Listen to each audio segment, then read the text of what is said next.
sis, what happens when the man you love loves someone else too? What do you do when he is playing both sides and the woman you trusted is the other woman? Have you ever been stuck between your heart and your mind, knowing you should let go, but just can't? Queens, let's be real. That's not love you're feeling. It's a soul tie. And breaking free from it might be the hardest thing you ever do. This Christmas, Chanel's about to uncover the truth, and it's going to change everything. Chanel's heart sank as she pulled up to Jasmine's house and saw Derek's car parked in the driveway. It was Christmas morning, and instead of spending it with her family, she found herself walking into yet another confrontation. She hesitated at the door, questioning if she even wanted the answers she had been searching for, but she knocked anyway. Jasmine opened the door, surprised, but not entirely unprepared. The tension between them was palpable, and before Jasmine could speak, Chanel stepped inside and spotted Derek lounging on the couch, his demeanor shifting from guilt to defensiveness in an instant.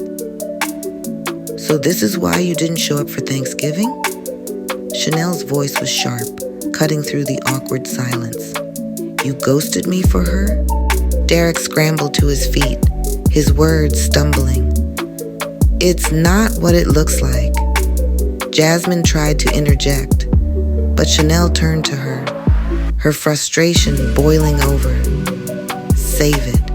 You both lied to me. You said you were done with him, Jasmine. You're not my friend. You're just another liar."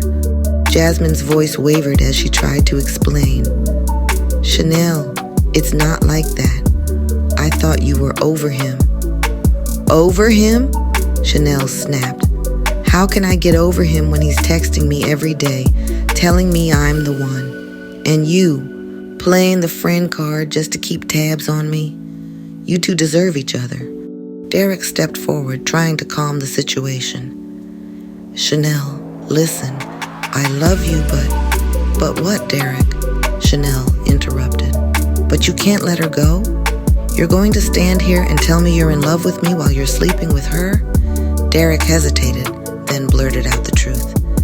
"It's not love. It's a soul tie. I can't explain it. I don't even want it, but it's there." Jasmine's face fell as Derek's words hit her like a brick. A soul tie? That's what this is to you? After everything I've done for you? 2 years of holding you down, of being there whenever you called, and this is what I get? Her voice cracked with pain and anger. "You're stringing me along for sex? You're telling me she's the one and I'm just your comfort zone?" Derek looked at Jasmine, his tone soft but firm. "I'm sorry, Jasmine, this isn't good for either of us. We both know that." Jasmine's tears flowed freely now. "You're not coming to my mom's house for Christmas dinner, are you?" Derek shook his head. "No, I can't." Chanel turned to Derek one last time, her voice steady but filled with finality. "You know what? I'm done. Done with your excuses, your lies, your toxicity. You're not in love with me. You're not in love with her. You're in love with yourself." She stormed out the door, slamming it behind her. Queens, have you ever been in that place where you know he's bad for you, but you just can't let go? That's the soul tie. It's not love. It's a toxic attachment. It's when you're so deeply connected to someone through physical or emotional bonds that it keeps pulling you back, even when every red flag is waving in your face. And trust me, sis, men feel it too. Look at Derek. He's not in love with Jasmine or Chanel. He's just stuck in his own toxic web, dragging everyone down with him. Let me ask you this. Does this sound familiar? Have you ever stayed in something you knew wasn't good for you because of a bond that felt unbreakable? Queens, you don't have to stay tied to someone who doesn't value you. Choose yourself. Break free. If you can relate, drop a tie emoji or a broken heart in the comments below. And while you're here, hit that like button, subscribe, and stay tuned, because the story's not over yet. Meanwhile, back at Jasmine's house, the fallout continued. Jasmine stood frozen, tears streaming down her face. "I can't lose Chanel." He headed for the door. "I love her. I want to be with her. Without an apology or even a backward glance, Derek walked out, leaving Jasmine standing alone in her living room. The faint sound of the door shutting echoed in her ears, but it couldn't drown out the storm of emotions building inside her. For the first time in 2 years, she was hit with the gut-wrenching truth. She had been ghosted on Christmas Day, no less. Jasmine's legs gave way, and she sank onto the edge of the sofa. Tears welled up in her eyes, but she refused to let them fall. How could he? She whispered to herself, her voice barely audible. After everything I gave him, everything I sacrificed. But the weight of reality wouldn't let up. Desperation took hold and she bolted to the door, flinging it open. Her bare feet hit the cold pavement as she scanned the street, hoping to catch a glimpse of Derek. Standing in the driveway, the chilly air biting her skin, Jasmine's tears finally came, and with them a wave of painful clarity. It wasn't love, she thought bitterly. It was convenience.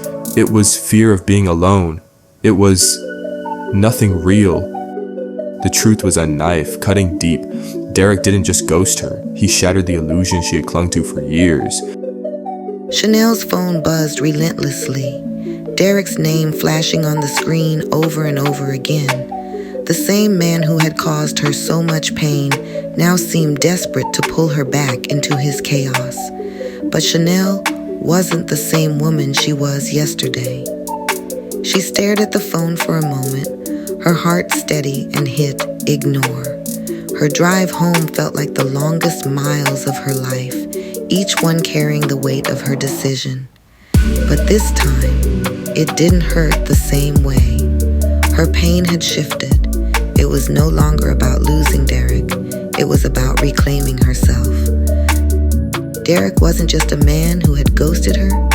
He was a reflection of a low-value mindset. A man content with breadcrumbs when Chanel was offering a banquet. Chanel realized she had spent too much time lowering her worth to make a man like Derek feel comfortable, and that season of her life was over. God, give me the strength to let him go, she had whispered just hours earlier. And in that prayer, she found a peace she hadn't felt in years.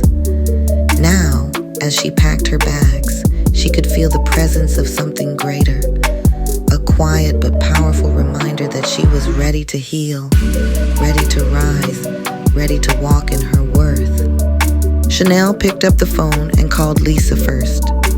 I need to get out of here. New year, new me. No Derek, no excuses, she said, her voice steady and determined. Lisa didn't hesitate. Girl, yes. My man just called me on Christmas morning, claiming he's sick and can't make dinner. That's 2 holidays in a row. I'm packing right now. Next, Chanel called Kayla. It's time we stop waiting around for these men who don't value us. I'm planning a trip. Are you in? Kayla sighed. My man hasn't contacted me since Halloween. I'm tired of giving my time and energy to men who don't deserve it. Let's do this. Chanel zipped her suitcase with a new resolve. She wasn't running away from Derek. She was running toward herself. If Derek's story hit home, or if you've ever found yourself tied to someone who wasn't good for your heart, don't forget to like, subscribe, and hit the notification bell. This isn't just a story, it's a wake-up call. And Queens, you don't want to miss what's coming next. New year, new life, new love. Chanel, Lisa, and Kayla are packing their bags and leveling up. But will they leave the past behind, or will old patterns follow them into the future? It's time to break the cycle and choose you. Don't miss the next chapter of their journey. It's going to be unforgettable.